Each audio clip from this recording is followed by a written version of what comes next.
नमस्कार।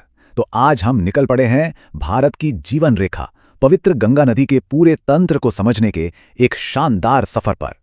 चलिए ग्लेशियर की ऊंचाइयों से लेकर बंगाल की खाड़ी तक इसकी पूरी कहानी को समझते हैं। लेकिन सबसे पहला और सबसे बड़ा सवाल तो यही है कि जिस नदी को हम सब गंगा के नाम से जानते हैं वो आखिर बनती कैसे है। इसका जवाब ना किसी एक ग्लेशियर में नहीं है, बल्कि ये छिपा है हिमालय के कई संगमों की एक पूरी कहानी में। तो चलिए शुरू करते हैं हमारी यात्रा का पहला पड़ाव, हिमालय की गोद में। यहीं पर गंगा असल में अपना रूप लेती है 5 पवित्र संगमों के जरिए, जिन्हें हम सब एक साथ पंचप्रयाग कहते हैं। यहीं से सारी कहानी शुरू होती है। तो देखिए, कहानी की शुरुआत होती है 2 धाराओं से। एक है विष्णु गंगा जो सतोपंथ ग्लेशियर से निकलती है, और एक मजेदार बात, हमारा जो प्रसिद्ध बद्रीनाथ धाम है ना, वो इसी विष्णु गंगा के किनारे पर है। और दूसरी धारा है धौली गंगा जो नीति पास से आती है। तो अब देखिए होता क्या है। विष्णुप्रयाग में ये दोनों धाराएं विष्णु गंगा और धौली गंगा मिलकर बन जाती हैं अलकनंदा नदी। अब यहां से अलकनंदा मेन नदी बनकर आगे बढ़ती है। फिर इसमें नंदप्रयाग में नंदाकिनी, कर्णप्रयाग में पिंडर और रुद्रप्रयाग में मंदाकिनी नदी आकर मिलती हैं। यानी अलकनंदा ही वो धागा है जो इन सारे प्रयागों को एक साथ जोड़ता है। और फिर आता है वो महासंगम देवप्रयाग, जहां अलकनंदा मिलती है भागीरथी से। और बस यहीं से इस नदी को हम सब जानते हैं गंगा के नाम से। हाँ, तो हमने भागीरथी की बात की ना। असल में हमारी पौराणिक कथाओं में भागीरथी को ही गंगा की असली स्रोत धारा माना जाता है। कहते हैं राजा भगीरथ इसे ही धरती पर लाए थे। ये गंगोत्री ग्लेशियर के पास गोमुख से निकलती है। लेकिन इसका महत्व सिर्फ कहानियों में नहीं है, इसकी शक्ति हम आज भी देखते हैं। भारत का सबसे ऊंचा डैम टिहरी डैम इसी भागीरथी पर बना है। अच्छा, तो गंगा तो अब बन चुकी है, पर उसकी कहानी उसकी सबसे लंबी और सबसे बड़ी साथी के बिना अधूरी है, और वो है यमुना। तो चलिए गंगा से मिलने से पहले जरा यमुना का सफर भी देख लेते हैं, क्योंकि इसका भी अपना एक बहुत बड़ा सिस्टम है। तो यमुना निकलती है बंदरपूंछ पर्वत के यमुनोत्री ग्लेशियर से, और वहां से इसका लंबा सफर शुरू होता है उत्तराखंड, हिमाचल, हरियाणा, दिल्ली से होते हुए सीधा उत्तर प्रदेश, और मंजिल वही पवित्र प्रयागराज, जहां ये अपनी बड़ी बहन गंगा से जा मिलती है।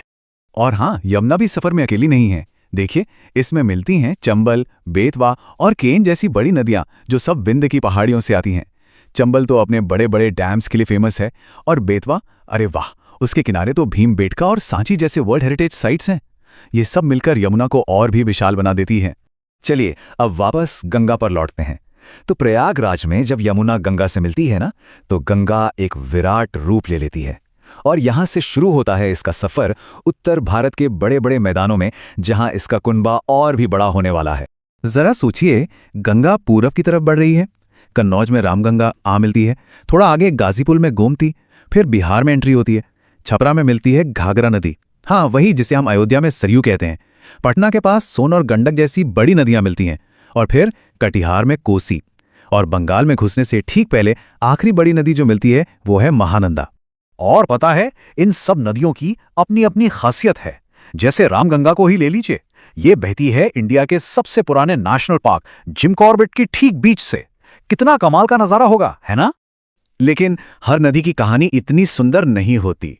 एक तरफ है कोसी नदी, जिसे बिहार का शोक कहते हैं। पता है क्यों? क्योंकि ये नदी हर साल अपना रास्ता बदलती है और बिहार में भयंकर बाढ़ लाती है। मतलब नदियां जहां जीवन देती हैं, वहीं उनकी ताकत कितनी विनाशकारी भी हो सकती है। और चलिए एक और दिलचस्प ऐतिहासिक किस्सा। गंगा किनारे बसा है गाजीपुर शहर, और आपको पता है वहां क्या है?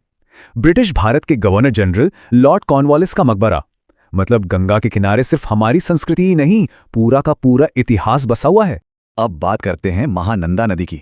ये नदी बहती है सिलीगुड़ी कॉरिडोर से होकर, जिसे हम चिकन नेक भी कहते हैं। ये वो पतली सी जमीन की पट्टी है, कहीं कहीं तो सिर्फ 22 किलोमीटर चौड़ी, जो पूरे भारत को हमारे नॉर्थ ईस्ट के राज्यों से जोड़ती है।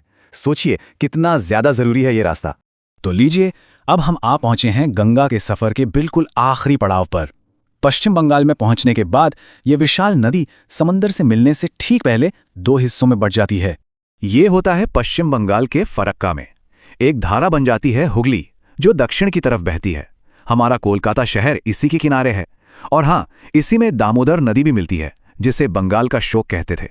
और जो मेन धारा है वो पद्मा नाम से चली जाती है बांग्लादेश, जहां उसका मिलन होता है ब्रह्मपुत्र से, जिसे वहां जमुना कहते हैं। तो बांग्लादेश में क्या होता है, पद्मा यानी हमारी गंगा और जमुना यानी ब्रह्मपुत्र दोनों मिल जाती हैं। फिर इनमें एक और नदी मिलती है, मेघना, और इस मिलीजुली महानदी को मेघना के नाम से ही जाना जाता है। और यही मेघना जाकर मिलती है बंगाल की खाड़ी से। और इन सब नदियों के मिलने से क्या बनता है? दुनिया का सबसे बड़ा डेल्टा। जी हां, सुंदरबन डेल्टा। क्या शानदार अंत है सफर का।